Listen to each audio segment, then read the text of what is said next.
প্রিয় দেশবাসী, আসসালামু আলাইকুম। আমরা স্বাধীন জাতি। আমাদের মহান নেতা, সর্বকালের সর্বশ্রেষ্ঠ বাঙালি জাতির পিতা বঙ্গবন্ধু শেখ মুজিবুর রহমানের নেতৃত্বে আমরা স্বাধীনতা অর্জন করেছি। লাখো শহীদের রক্তে রঞ্জিত এই স্বাধীনতা। জাতির পিতা বঙ্গবন্ধু শেখ মুজিবের আদর্শ বুকে নিয়ে সবাইকে আমি বলবো ঐক্যবদ্ধ হতে এবং সকলকে এক হয়ে দাঁড়াতে হবে, শক্তি দিয়ে দাঁড়াতে হবে। আমরা কোনো অন্যায় করিনি, মিথ্যা অপবাদ আমাদের সবার বিরুদ্ধে। আওয়ামী লীগের নেতা কর্মী যে যেখানে আছে তাদের আত্মীয় স্বজন, ছেলে মেয়ে, ওই ছোট শিশু থেকে শুরু করে সকলের বিরুদ্ধে মামলা মোকদ্দমা দিয়ে সবাইকে তারা ভেবেছিল এই করে বোধহয় আওয়ামী লীগকে শেষ করবে। আমি ঠিক জানতাম না যে আমাকে দেশ ছেড়ে আসতে হবে। শত শত শিশু মারা গেল। হ্যাঁ, যে কটা শিশু হাসপাতালে ভর্তি হয়েছিল তাদের সংখ্যা হয়তো আপনারা জানেন, কিন্তু ঘরে যে শিশুরা মারা গেল শুধু ভ্যাকসিনের অভাবে, হামে শিশুরা মারা গেল। অথচ আমি তো প্রতি বছর সময় মতো ভ্যাকসিনের ব্যবস্থা, সেগুলি ক্রয় করা, রাখা, ভ্যাকসিন দেওয়ার ব্যবস্থা সবই করতাম। 94, 95%, 98% পর্যন্ত আমরা ভ্যাকসিন দিয়েছি। 2025 সাল 2024-25 অর্থ বছরে 7,97,000 কোটি টাকার বাজেট দিয়েছে, যেখানে 41,000 কোটি টাকার উপরেই ছিল শুধু এই স্বাস্থ্য সেবার জন্য। সেই টাকাগুলি তারা কি করলো যে 2025 সাল কোনো ভ্যাকসিন কেনে নাই, ভ্যাকসিন দিতে পারে নাই, এবং 2026 সালে 12ই ফেব্রুয়ারি ইলেকশন করে ক্ষমতা আসলো, একটা প্রহসনের ইলেকশন তারিখ।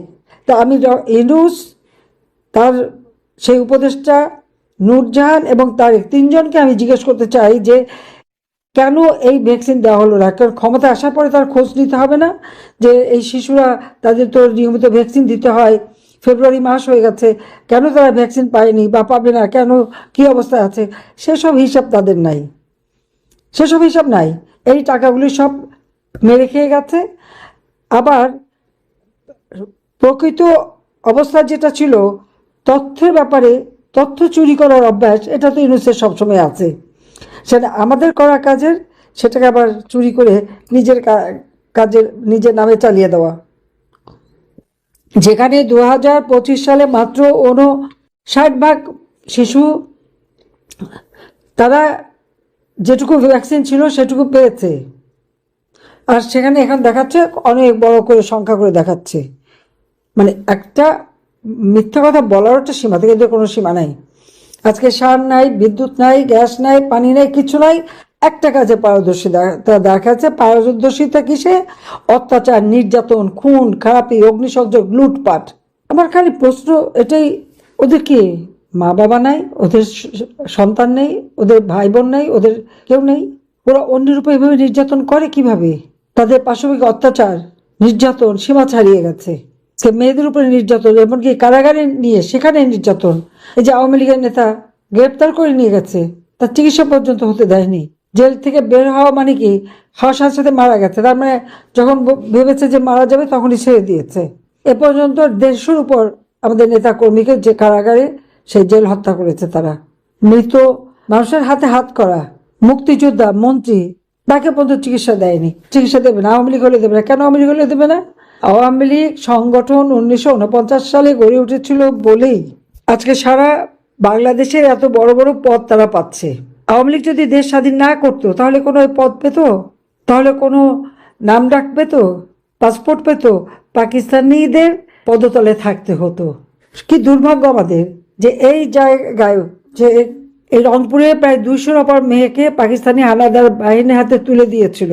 গ্রামের পর গ্রাম মানুষকে দাঁড় করিয়ে গণহত্যা চালিয়েছে, যাকে আমরা বিচার করেছি, শাস্তি দিয়েছি।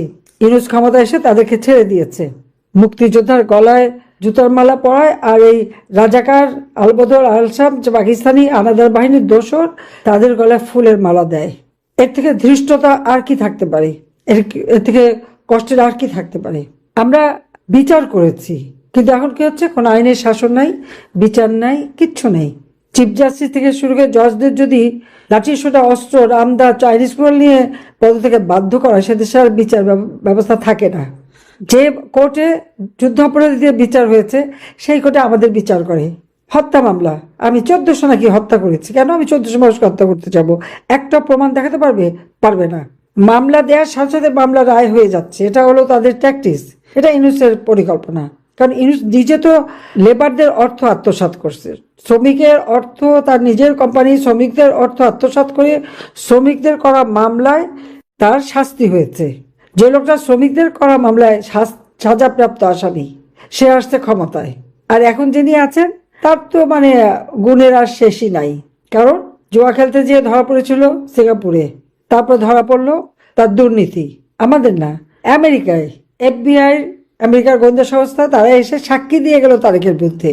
আর 10টা অস্ত্র চোরাকারবারির সাথে জড়িত সেই মতিউর রহমান নিজামী সহ তাদের সাথে। 21 আগস্ট গ্রেনেড হামলা, আইভি রহমানকে হত্যা করা হলো, তার সঙ্গেও জড়িত। এটা তো যখন তত্ত্বাবধায়ক সরকার ছিল 2007 সালে, তখনই তদন্ত করে বের করেছে। এই সমস্ত মামলার আসামি এখন ক্ষমতায়। তো বাংলাদেশের মানুষ ন্যায় বিচার পাবে কোথা থেকে? যারা নিজেরাই অপরাধী। এবং এই অপরাধ তো মানে প্রমাণিত, আমাদের যাদের বিরুদ্ধে মামলা দিয়ে যাচ্ছে। এবং ইউনূসের কাজ হচ্ছে কি, আমার তৃণমূল থেকে শুরু করে সব স্তরের নেতাকর্মীর উপর হামলা, মামলা, অগ্নিসন্ত্রাস, তাদেরকে অর্থনৈতিকভাবে পঙ্গু করে দেওয়া, আর কারাগারে রেখে রেখে নির্যাতন করে করে, বাড়িঘর হারা করে তাদেরকে মানে মানসিকভাবে বিপর্যস্ত করে দেওয়া, যেন এই আওয়ামী লীগ আর কোনোদিন মাথা চাড়া দিয়ে উঠতে না পারে। অন্যের ঘরে আগুন দিলে সে আগুন যে নিজের ঘরে লাগবে না, বা অন্যের খেতে ক্ষতি করলে যে নিজেরটা হবে না, এটা ভাবে কি করে? সবাইকে আমি বলবো ঐক্যবদ্ধ হতে এবং সকলকে এক হয়ে দাঁড়াতে হবে, শক্তি দিয়ে দাঁড়াতে হবে। আমরা কোনো অন্যায় করিনি, মিথ্যা অপবাদ আমাদের সবার বিরুদ্ধে। আওয়ামী লীগের মানে নেতা কর্মী যে যেখানে আছে, তাদের আত্মীয় স্বজন, ছেলে মেয়ে, ওই ছোট শিশু থেকে শুরু করে সকলের বিরুদ্ধে মামলা মোকদ্দমা দিয়ে সবাইকে, তার ভেবেছিল এই করে বোধহয় আওয়ামী লীগকে শেষ করবে। আমি ঠিক জানতাম না যে আমাকে দেশ ছেড়ে আসতে হবে। যখন একের পর 6 জন মারা গেল, আমি এনকোয়ারি কমিশন গঠন করলাম। এই রংপুরে আবু সাইদ মারা যাওয়ার পরেই আমি এনকোয়ারি কমিশন গঠন করে দিয়েছি। সেই এনকোয়ারি কমিশনে হাইকোর্টের যিনি জজ দিলারুজ্জামান সাহেবকে হেড করে তিনি গেছেন রংপুরে তদন্ত করতে। এরপর আবার প্রায় 30 জনের মতো যখন মারা গেল, আমি 1 আগস্ট 3 সদস্য বিশিষ্ট কমিশন গঠন করি। কারণ আমার সন্দেহ ছিল যে এই যে 7.62 বুলেট, স্নাইপার রাইফেল, মানুষকে হত্যা করা, এগুলি কোথা থেকে আসছে, কারা করছে, কাদের হাতে এই অস্ত্র? কারণ এই অস্ত্র তো পুলিশ ব্যবহার করে না, বরং পুলিশদের মেরে একের পর এক থানা লুট করা, আগুন দেওয়া, মানুষ মারা, পুলিশকে হত্যা করেছে। কিন্তু সেই এনকোয়ারি কমিশনকে বন্ধ করে দিল ইউনূস। তার কারণ সমস্ত হত্যাকাণ্ডের সঙ্গে তারা জড়িত। ইউনূস এই সমস্ত পরিকল্পনা করেছে, আর জামাত, শিবির, বিএনপি, ছাত্র দল, এরা হলো এগুলি বাস্তবায়ন করেছে। তারও এনসিপি, এরা এগুলি বাস্তবায়ন করেছে। আজকে তারা ভেবেছে যে এভাবেই চলবে, এক মাঘে শীত যায় না, এটাও তাদের ভাবা উচিত। দিন আসবে। আর আমাকে চক্রান্ত করে দেশ ছাড়া করেছে, কিন্তু আল্লাহর কাছে শুকর, আমি বেঁচে আছি। আর বেঁচে যখন আছি, আমি আমার দেশের মানুষের পাশে আছি, আমার দলের মানুষের পাশে আছি। আর এই অন্যায়ের প্রতিকার ইনশাল্লাহ করবই করব। কারণ গ্রেনেড হামলা থেকে আল্লাহ আমাকে বাঁচিয়েছে, 76 কেজি বোমা পুঁতে রেখেছিল, সেখান থেকে আল্লাহ বাঁচিয়েছে, প্রত্যেকবার আল্লাহ বাঁচিয়ে দেয়। তারপরেই কিন্তু আমি একটা কাজ করতে পারি মানুষের কল্যাণে, উন্নয়নে।